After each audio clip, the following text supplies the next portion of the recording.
Vice President Pence has gotten up early on the West Coast to join me. Good morning, Mr. Vice President. Welcome back. How are you?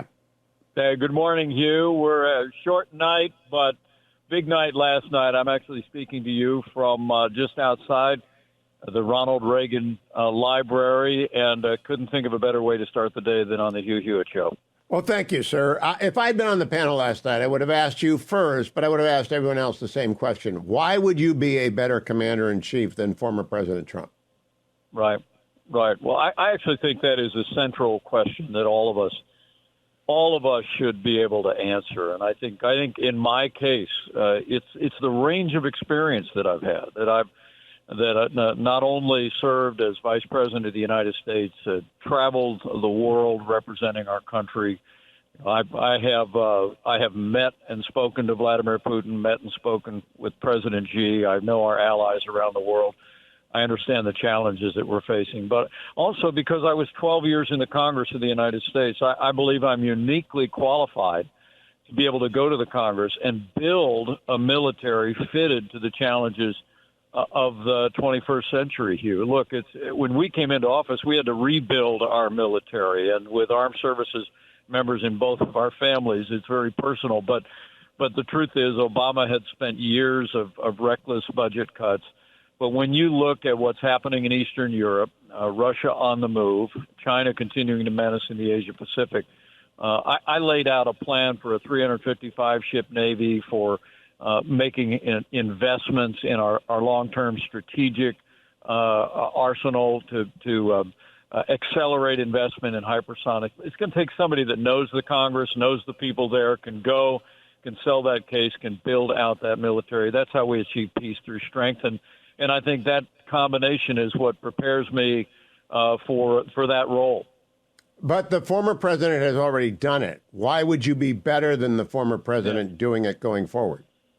Well, I just believe different times call for different leadership. And right now, I believe that we need leadership that at least has the capacity to restore a threshold of civility in public life. I mean, you saw some of the back and forth in that debate last night, and we tried to weigh in to the best of our abilities. But I think millions of Americans are literally exhausted with the political fracas across this country, and I believe that I represent the kind of leadership that not only could build out our military, not only has my experience having been in the Situation Room when decisions were made for the use of military force, but also have the ability to really unite the country behind the greatest challenges that we face, is that the enemies of freedom are on the move.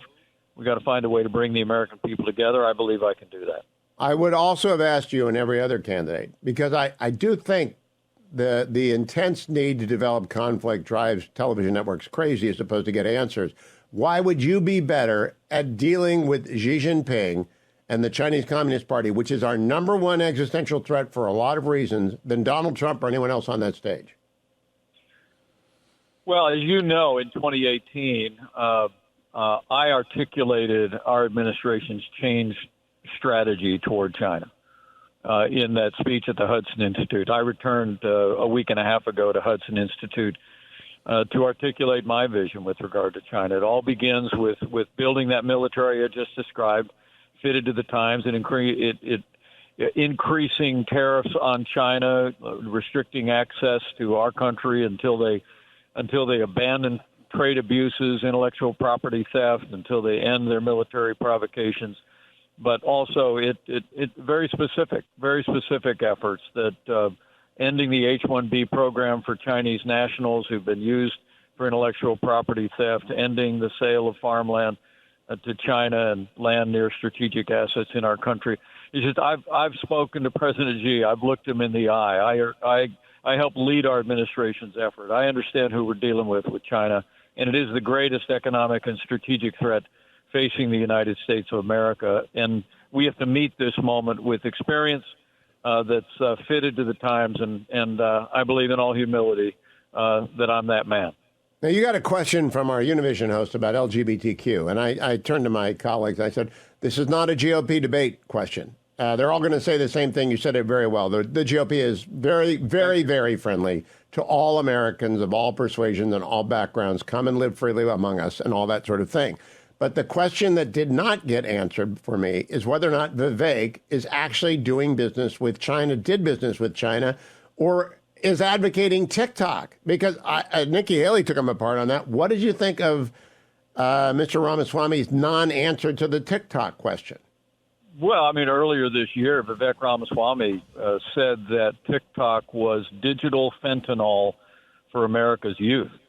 And then a week or so back, he signed on to TikTok. To me, look, I think TikTok, which is controlled by the Chinese Communist Party, literally every day is compromising the privacy rights of tens of millions of Americans. And I didn't really track what he was saying about, we've got to win elections. Actually, Republicans have won a whole lot of elections. I know he hasn't voted in any until 2020, but Republicans have actually won a whole lot of elections without subjecting our country to penetration by the Chinese Communist Party. So, look, I'm with you. I'll leave people to sort out his varying positions on issues, but for me, it's very clear. We've got to be strong on China. We've got to protect the people of this country, their intellectual property and their privacy rights, and I'll do that as president.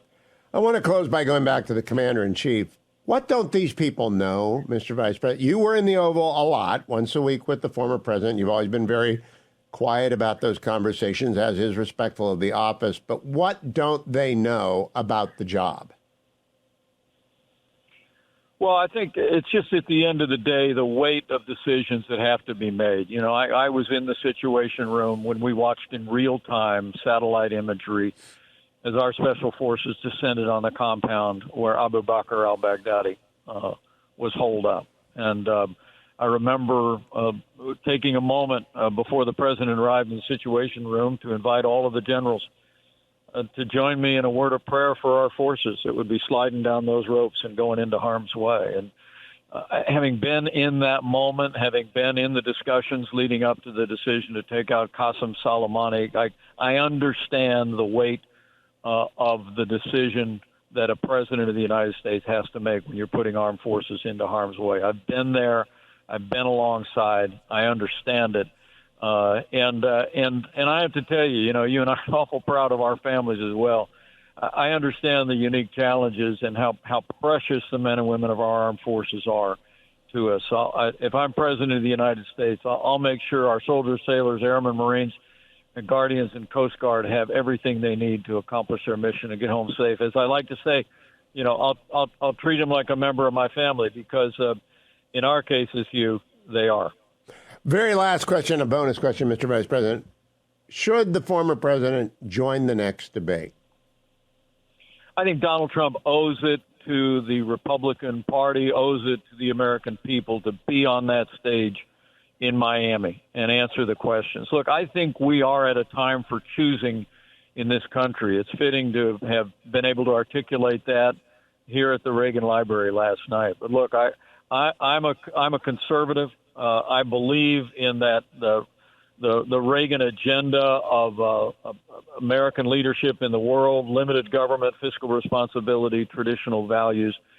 That's what Reagan brought to our party. That's how we governed for 4 years in the Trump-Pence administration. But people deserve to know that Donald Trump and many of his imitators on the stage last night want to take our party in a different direction. Appeasement on the world stage, ignoring a national debt. Donald Trump's actually advocating a 10% tax on everything coming into the United States, which would put an enormous burden on people in our country. And, of course, you've seen him actually demean pro-life laws passed around the country at the state level and refuse to call for federal protections for the unborn. So I'm going to stand true on that conservative agenda.